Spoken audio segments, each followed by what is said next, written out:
Here's a small parcel of Boulder Opal from central Queensland, rules millimetres. Pieces have been wetted to help show the colours.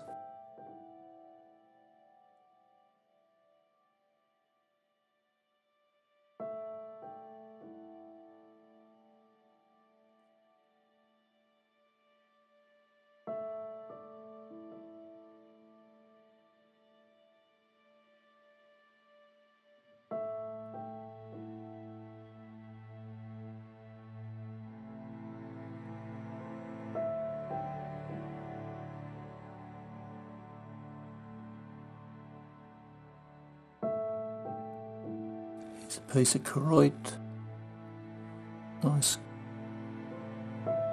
pattern with some colour in it, pinfire. It's the outside of the nut.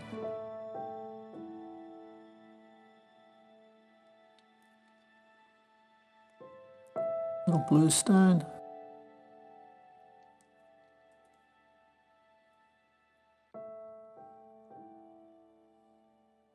Bar of colour running up through there.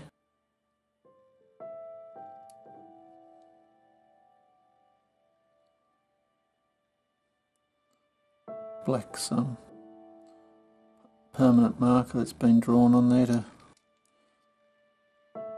work out cutting a stone perhaps. I think that would still grind out if you tried. Did it gently. Anyway, a few little pieces there to play with. Hope you've enjoyed. Cheers.